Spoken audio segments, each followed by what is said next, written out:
learning from the Book of Allah, that Allah guides us to the right way, to understand the guidance that He has sent to us, to the best of mankind, sallallahu alaihi wasallam, which was revealed in the best of months, the month of Ramadan, which was sent down with the best of angels, Jibreel alayhi salam, on the best of nights, Laylatul Qadr. It's a powerful book. It's an extremely important book. That's why Allah has chosen the best of the best of the best in order for us to be guided, in order for us to be saved from the evil of our own selves, in order for us to gain a place in Jannah through His mercy. My brothers and sisters, one of our pious leaders from the Salaf of this Ummah, from the earliest generations of this Ummah, there was a man called Qatada. Now, that name might not be necessarily familiar to any of us. However, he was a pioneer when it came to tafsir in his generation. He was the student of Anas ibn Malik radiallahu anh, and there is no book of tafsir except that it takes into consideration the statement of Qatada, Imam Qatada rahimahullah. Why am I mentioning him here today? The reason why is because Imam Qatada radiallahu anh, he used to complete the Quran in Ramadan every 3 nights. He used to complete the Quran in Ramadan every 3 nights, 10 juz a day. And he used to make a point of teaching the Quran every single day in Ramadan. This is where the salvation lies. This is why they were the golden generation. That's why Allah enabled them to have hidayah and to understand His religion and to carry it so that me and you can have it today. And it was through that generation that blessings and goodness spread across the world, to the extent where Islam was knocking on the doors of China and it reached all the way to the doors of Toulouse. People are complaining today that the Muslims are in weakness. People are complaining today that the Muslims are being oppressed and they're being regressed. In this we have a clear sign how the Quran can nurture an ummah and bring about goodness for a generation, and how it can be the cure for all of our difficulties, and how it is a book of guidance in our dunya and in our akhirah. But we need to understand it. We need to set some time every single day to dedicate some of our learning in order to learn what this book is trying to teach us. In our last lesson, we looked at Surah Al-Fatiha, and we mentioned how some of the ulama have said that Bismillahir Rahmanir Rahim is not part of the Fatiha, whereas the majority of the ulama say it is. Going with the opinion that it is not part of the Fatiha, and this is the opinion of many of the Mufassirun and many of those who came after the earliest of generations, they held the opinion that Alhamdulillahi Rabbil Alameen is the first ayah. And we looked at Alhamdulillahi Rabbil Alameen, and to summarize, we can say that Alhamdulillahi Rabbil Alameen, O Allah, we are thanking you verbally and internally with love and awe and perfection for you for all of the favors that you have given to us. And one of the biggest lessons that we can learn from this ayah is that there is a huge difference between the creator and the creation. This is how the book of Allah begins. This is how the book of Allah ends. And everything in between it is to teach us that Allah Jalla wa Ala is unique and He is our creator, and He alone is our object of worship, Jalla wa Ala. He has no partners, He has no sons, He has nothing that is equal to Him. There is no jinn that can remove difficulty from you except through the permission of Allah. There is nothing that can harm you except through the permission of Allah. There is no pious saint in his grave that can answer dua for you except through what Allah Jalla wa Ala wills when you supplicate to Him directly. To Him is the dominion alone, and everything that happens within it is by His own control, Jalla wa Ala. He has already known about it. He wrote it, He decreed it, and He created it subhanahu wa ta'ala. If this is the case, then we do not need any aspect of His creation to rely upon, to supplicate to ask for our difficulties to be removed from, to depend upon, to worship, to pray towards, to slaughter for, to pray towards. People from the creation, every single one of us have a beginning and the end. Whether it's a pious saint, whether it's a prophet, whether it's a messenger, whether it's a jinn, whether it's an amulet that we dedicate ourselves to do, all of these things, my brothers and sisters, are futile because Allah Jalla wa Ala is Rabbul Alameen. And all hamd belongs to Him, subhanahu wa ta'ala. He is Ar-Rahman and He is Ar-Rahim. And we looked at this also briefly when we looked at the Basmala, and we also briefly looked at this in our last lesson in Surah Al-Fatiha. Ar-Rahman is a description of Allah Jalla wa Ala Himself, and Ar-Rahim is a description of the action of Him showing mercy, subhanahu wa ta'ala. Ar-Rahman has left 99 parts of His mercy for the Day of Judgment. Therefore, all the beauty that you see, all the pleasure that you feel, all of the goodness that you can possibly imagine in the dunya, and you try and enumerate them and you try to place them all on one level playing field, on one scale, that is just one aspect of Allah's mercy, subhanahu wa ta'ala.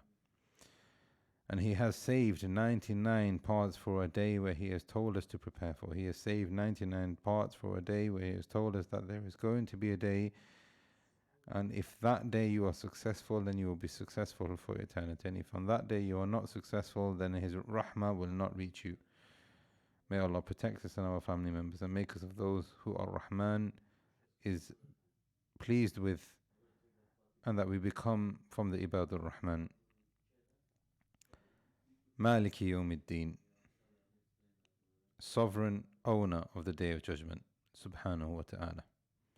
He is the Malik, He is the King, and Yawmiddin is the day of recompense, the day where every single one of us will stand in front of Him, and none of us will leave until we have answered for every single thing that we have done in the dunya. Yawmiddin, the day of recompense, the day of reckoning, the day of questioning, the day of standing, the day when eyes will be humbled in front of Allah, the day when people will be resurrected from their graves and they will be naked and uncircumcised and barefooted in front of Ar-Rahman, the day when the sun will only be a mile above the heads of some people. And a mil in Arabic can be referring to a mile, but it can also refer to a needle. A mil above a person's head, a needle's distance above a person's head will be the sun. Shaykh al-Islam ibn Taymiyyah rahimahullah said, the sun on that day is not like the sun that we see in the dunya, because there is nothing comparable between the dunya and the akhirah. The sun will be the sun, but the sun on that day will be a different type of sun. That's point number one. The severity, the size, the heat, all of that we do not know. We cannot even imagine how it will be on that day. However, it will be only a short distance above the heads of certain people from this creation. The sun in the dunya, my brothers and sisters, has an orbit. Therefore, right now it's cooler than it was 3-4 hours ago. On that day, there is no orbit.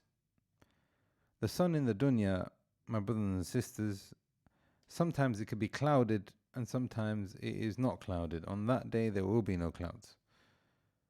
The sun in the dunya turns and it rotates and it spins.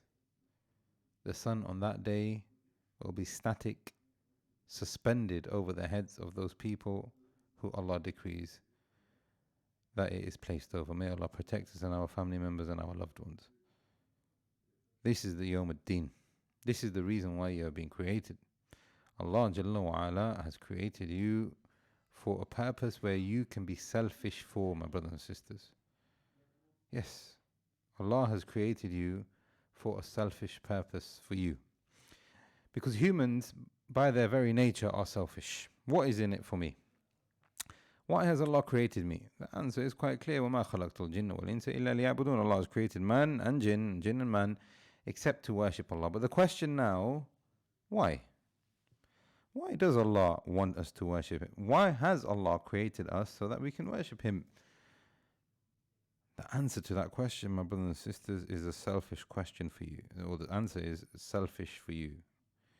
Allah Jalla wa Ala wants you to enter His Jannah. Man, by nature, will not worship or do anything for that matter unless they know what is in it for them. Allah Jalla wa Ala has created you. If He wanted, He would have left you in a void, never existed. هل أتى على الإنسان حين من الدهر لم يكن شيئا مذكورا.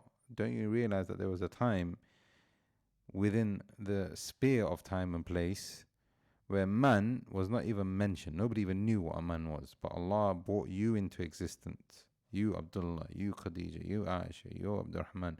Allah has brought you into existence because Allah Jalla wa Ala wants to give you something. If you worship Him alone, Alhamdulillahi Rabbil Alameen, Tawheed, Ar-Rahman Ar-Rahim, Tawheed, Iyaka na'budu wa Iyaka nasta'in, Tawheed, Ihdina as-Sirat al-Mustaqim, Tawheed, Sirat alladhina an'amta alayhim, ghayr al-maghdubi alayhim wa ad-dallin. Keep us away from those people who have Tawheed. On the Day of Judgment, Yawm ad-Din, you will be successful. Allah will give you something in return for you worshipping Him for just 10, 15 minutes, 20 minutes every part of the day. Eternity of bliss, eternity of Jannah. Why does Allah want us to worship Him? Because Allah wants to be Rahman Rahim to you, not just in the dunya, but in the akhirah also. What happens if a person is saved? What happens if a person is saved on Yawm ad-Din? Number one, Allah will be pleased with him, subhanahu wa ta'ala. Number two, he will be told to enter into Allah's Jannah and saved from Allah's punishment and the fire. Remember, my brothers and sisters, just looking at the fire on that day is going to be a punishment. Allah will protect those people who are destined to go to Jannah through His mercy. Allah will save them. He will put them into His Jannah. Once you are told to enter Jannah, every kind of ill will and any kind of default will be removed from you. Point number 3. Point number 4, you'll be told to enter into Jannah and enjoy the blessings of Jannah. Not because you need to eat, not because you need to drink, not because you need to wear something. No, all of it will be just sheer pleasure. Eat and drink because you're not hungry or thirsty. You will never be hungry and thirsty again after you've been saved and entered into Jannah. You'll never be hungry and thirsty again. But eat and drink into Jannah. Enjoy the rivers, enjoy the fruits, enjoy the pleasures of Jannah because of its sheer pleasure. And that's what Allah Jalla wa Ala wants for you. Point number 4, joy. Point number 5, in the dunya, my brothers and sisters, you could have joy. You can have pleasure, you can have things given to you, and you have fun, etc. But there's always a limit. Even your body tells you sometimes there is a limit. There's a limit to how much you can eat. There's a limit to how much you can enjoy different kind of pleasures, whether they're halal or haram. In the akhirah, there is no limit. It's absolutely everlasting. You won't get bored of it. There is no physical barrier. There is no one to tell you you cannot. It is everlasting. Okay, well, a person will say, well, it's everlasting, however, I may not be able to physically carry on. The Prophet ﷺ has told us that a person will be given the stamina and the strength of multiple men from the dunya. Allahu Akbar. Allah wants to be pleased with you. Allah has created you so that He wants to be pleased with you. Allah has created you so that you enter into His Jannah. Allah has created you so that all of your deficiency and your weaknesses and your sins are removed from you. Allah has created you so that you can have a sheer place of pleasure. Nothing else, just pleasure. Allah has created you so that you can have an everlasting life in the akhirah. Allah has created you, my brothers and sisters, so that you can be increased in your body and in your stamina more than you can give to yourself. Why has Allah created us, my brothers and sisters, when He is Malik Yawmiddin, when He is the one who owns the Day of Judgment? Allah has created us, subhanahu wa ta'ala, because He is Al-Khaliq. And Al-Khaliq is the one who creates.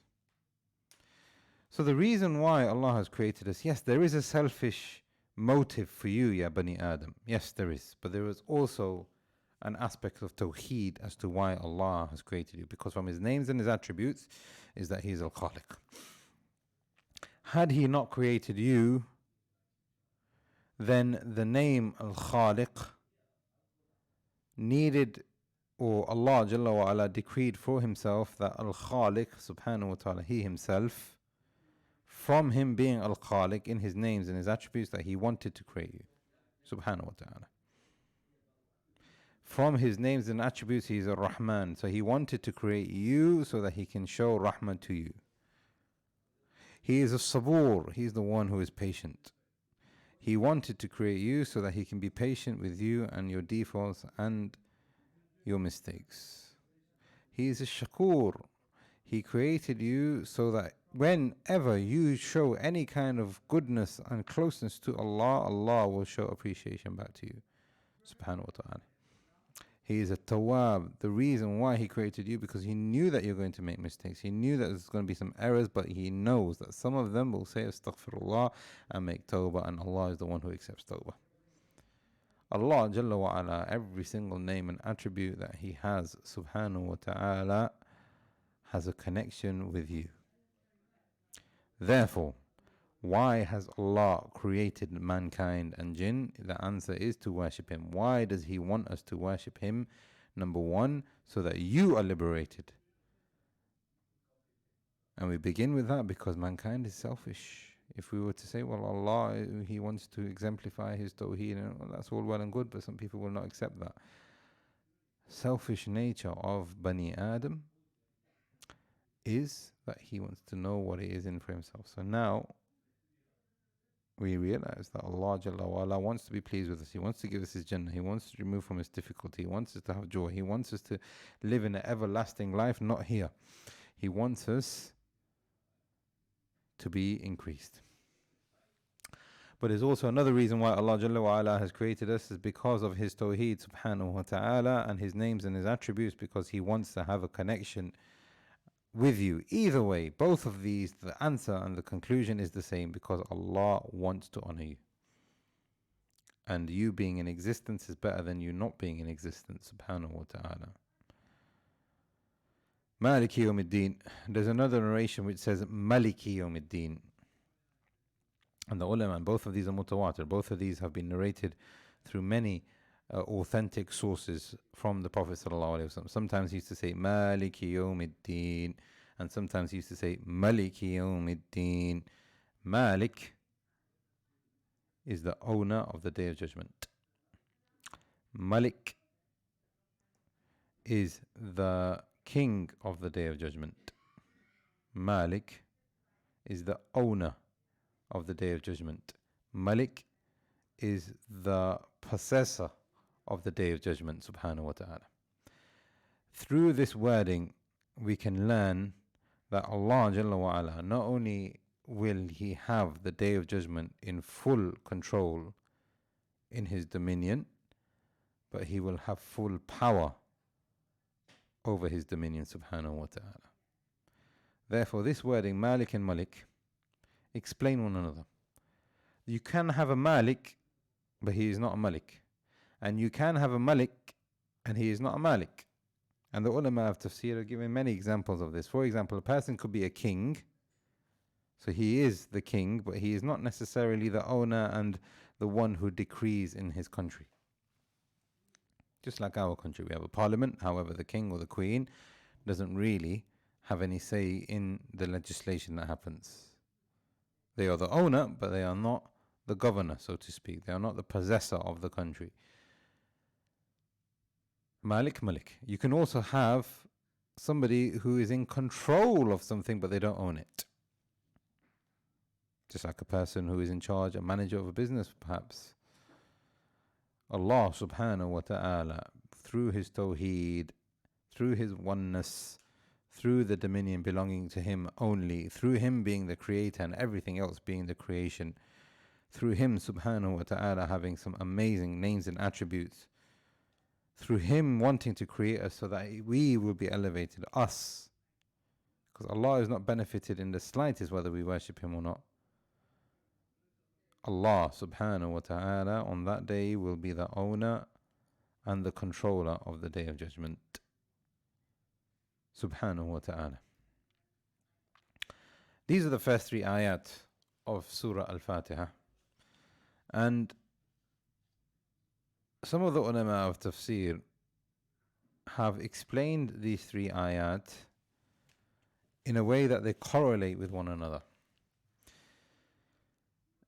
How did they explain it? Now, in order for us to understand how they've explained it, I want to ask a question, and it's a question which is something that we engage in every single day, which is, what is ibadah? That is the question. What is ibadah? Some people say ibadah is to worship and to pray and to recite Quran and to fast. Some people will say ibadah is something which is a bit more broader, to recognize Allah, and that will be sufficient.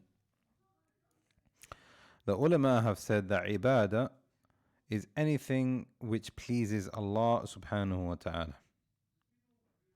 Ibadah is anything which pleases Allah subhanahu wa ta'ala. So if you go to work with the right intention, that is ibadah. If you're playing with your children with the right intention, that is ibadah, because Allah loves for us to be nice and compassionate with one another.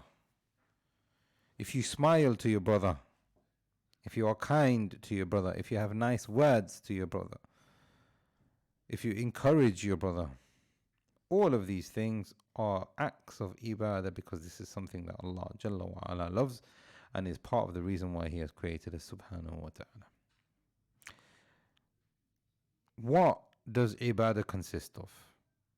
So now we understand what ibadah is, but what are some of the things that I need to be doing once I am worshipping Allah subhanahu wa ta'ala? The ulama have said that ibadah has at least three, let's say 4 then, 4 aspects to it. Love, hope, fear, and submission. Love, hope, fear, and submission. Any one of these things given to anything other than Allah, then you are worshipping that thing. May Allah protect us. The ulama have said, and this is where we have the tafsir of this ayah here, which is Alhamdulillahi Rabbil Alameen, love. Ar-Rahman Ar-Rahim, hope. Maliki Yawmiddin, fear. You see the correlation here, my brothers and sisters. These first 3 ayat are, number 1, describing to us who Allah is and that there is a difference between the creator and the creation. Number 2, He's explaining to us what Allah subhanahu wa ta'ala does to us, Ar-Rahman Ar-Rahim. It is also explaining that we have a reason for our existence, and that is that we will be resurrected, and for us to prepare for it, Malik Yawmiddin. How can we do all of that? Love, Alhamdulillahi Rabbil Alameen. Hope, Ar-Rahman Ar-Rahim. And fear, Malik Yawmiddin. We're going for a short break, bi'idhnillah. And when we return, we will continue with our tafsir of Surah Al-Fatiha on Ramadan special, EAVA 102.5 FM. Ask Allah to make this beneficial for us all. Ask Allah that He is pleased with us. Ask Allah that He grants us His mercy and He takes us away from our darknesses, no matter how big they are, no matter how small they are, and puts us into an illumination of light in our dunya and in our akhirah. Ask Allah that He is pleased with us. Ask Allah that He is pleased with us. Ask Allah that He is pleased with us. And He is pleased with us when He takes us. هذا والله أعلم وصلى اللهم على نبينا محمد.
Alhamdulillahi Rabbil Alameen, wassalatu wassalam ala Sayyidul Mursaleen, amma ba'd. Welcome back to Ramadan special EAVA 102.5 FM to the Iftaar show, where we are continuing with our tafsir of Surah Al-Fatiha.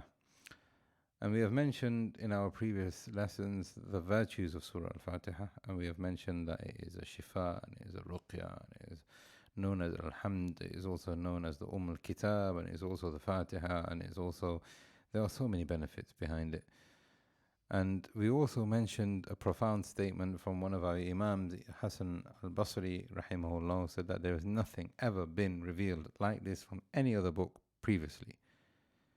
Allahu Akbar. This is the ayah, this is the surah, it has ayat in it, which are given to us as a gift for this ummah.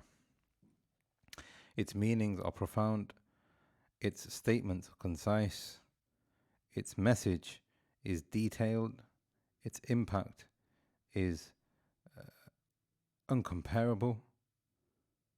Surah Al-Fatiha, without it your salah is not valid. Surah Al-Fatiha, in it is a guidance, in it is our cure for our social problems. Surah Al-Fatiha prepares us to know who our Lord is. Surah Al-Fatiha introduces our Lord to us subhanahu wa ta'ala. So after He has created you, He has said to you, I am your Lord Rabbul Alameen. I am Ar-Rahman, I am Ar-Rahim. After you have come into this dunya, you don't know anything. You barely know how to walk. You barely know how to speak. But the upright parent will teach them that Allah is Ar-Rahman Ar-Rahim and He is Rabbul Alameen.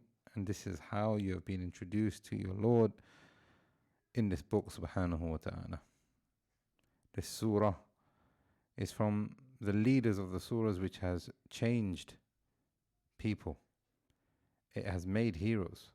It has created empires, and on a daily basis, through the mercy and the guidance of His words, subhanahu wa ta'ala, people are guided into Islam in droves. Alhamdulillahi Rabbil Alameen.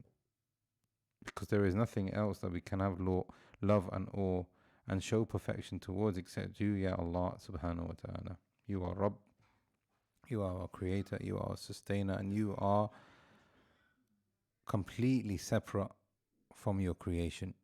You are not in need of your creation. You are not inside of your creation. There are no equals to you from the creation, subhanahu wa ta'ala. Ar-Rahman Ar-Rahim, continuously you show your favors upon us. Continuously you are patient with us. Continuously you continue to give us. Every single moment of our life is because You are Rahman Rahim. Every single heartbeat is because You are Rahman Rahim. Every single breath that we take is because You are Rahman Rahim. Every kind of tawfiq that we have, any kind of goodness in the dunya that we are given, and any kind of thing that we have stored for us of khair in the akhirah is because of You, Ya Allah, Ar-Rahman Ar-Rahim, and You are Malik Yawmiddin. In You we have a fear. In You we suspect because ourselves have not thanked You the way that You should be thanked. Ourselves have not worshipped You in the way that You deserve, subhanahu wa ta'ala. Ourselves are still needy. Ourselves are still weak. Ourselves and our desires still overcome us. We are still very negligent, Ya Allah. So we have a fear. We have a fear of humiliation. We have a fear of rejection. We have a fear of punishment.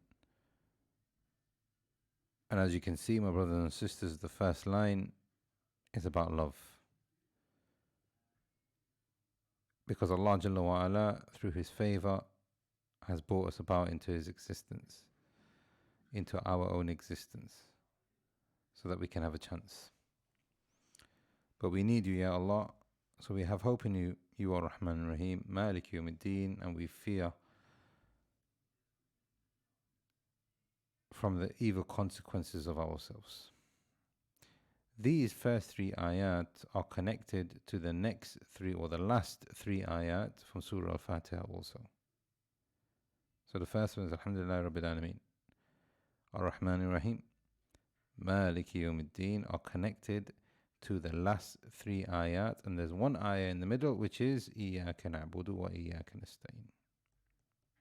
This is the crux of the surah, to the extent that Ibn al-Qayyim rahimahullah has written a book called Madarij al-Salikin, in which just this one ayah he explained in over 1,000 pages. Iyaka na'budu wa Iyaka nasta'in. This is the tawfiq that Allah gives to one of His slaves to explain to us what Iyaka na'budu wa Iyaka nasta'in is, because that meaning is profound. And that meaning is preserved with those people who want to get closer to Allah subhanahu wa ta'ala, who recognize His tawheed, who have a level of yearning to get closer towards Him, and they act for the akhirah. Look at the tawfiq that Allah can give to you, my brothers and sisters, if we were to recognize who Allah Jalla wa ala is, and we give Him His rights, and we prepare for a day of great terror and humiliation. Also, however, a day of great pleasure and bliss. 1,000 pages. Can anybody write 1,000 pages on any given topic? You could be an expert in anything, but 1,000 pages. And he wrote this, just one of his books, from the many of the other books that he has written, rahimahullah. Iyaka na'budu wa Iyaka nasta'in, 1,000 pages. And bi'idhnillah, we look at some of the benefits that he has given to us, rahimahullah, in his tafsir of Iyaka na'budu wa Iyaka nasta'in tomorrow. But what is the connection between Alhamdulillah Rabbil Alameen, Ar-Rahman Ar-Rahim, Maliki Yawmiddin, and then not Iyaka na'budu, Ihdina as-sirat al-mustaqim, Sirat al-ladhina an'amta alayhim, غayri al-maghdubi alayhim wa-ad-dallin. Another one from our pious salaf of this ummah, from the golden generation, from the very earliest generation of this ummah, there was a man called Malik ibn Dinar rahimahullah.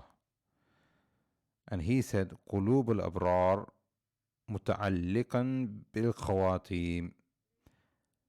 The hearts of the pious, the hearts of those people who are righteous, constantly their hearts are connected to what's going to happen in the end. What's going to happen in the end? How are they going to leave? What's going to happen on the end day, the last day? This is why the Prophet ﷺ, when he heard a companion who said, "Oh Allah, make my best speech my last one. Make my best action my last one. Make my best day my last one." And the Prophet ﷺ praised him for this dua. This is how the righteous were, my brothers and sisters. قلوب الأبرار, the hearts of the pious, متعلق بالخواتيم, they are connected to what's going to happen. So what's the khawatim? What's going to happen in the end of this surah? And how is it connected to the beginning? صراط الذين أنعمت عليهم, the path of those people who Allah has bestowed His favor, are those people who have ibadah. They know that they need to please Allah subhanahu wa ta'ala. They know that every single action that they do which is going to be pleasing for Him is an act of worship, and it's an opportunity for them to please their Lord subhanahu wa ta'ala. Nothing is too big, nothing is too small in order for an act to transform itself into worship. These are those people who Allah has favored. These are those people who have love for Allah. These are those people who have hope in Allah, and these are those people who have fear in Allah. And they balance their life between hope and fear. The hope increases them in their iman and yaqeen. The fear increases them in a sense of fear of humiliation and not having accepted, so this makes them do more deeds. Worship, my brothers and sisters, needs to have love, it needs to have fear, and it needs to have hope. You cannot do something unless you love that thing that you're trying to do. If you now, in Maghrib time, you reach towards some dates and some water, it's because you yourself, your body, you want that thing. You have a love for that thing. You cannot be connected to Allah unless you know who Allah is and you have a sense of love and a connection of love with Him subhanahu wa ta'ala. Therefore, worship cannot exist without you having love for Allah, because love is part of His name by definition subhanahu wa ta'ala. Worship must also be balanced between hope and fear. It must be balanced between hope and fear. And the ulama have said worship is like a bird. Its body and its head is love. Without the body and the head, there is no bird. One wing is hope and the other wing is fear. If we are able to illustrate this in ourselves, then we have worship as a perfect example there. You need love, you need the wing of hope, and you need the wing of fear.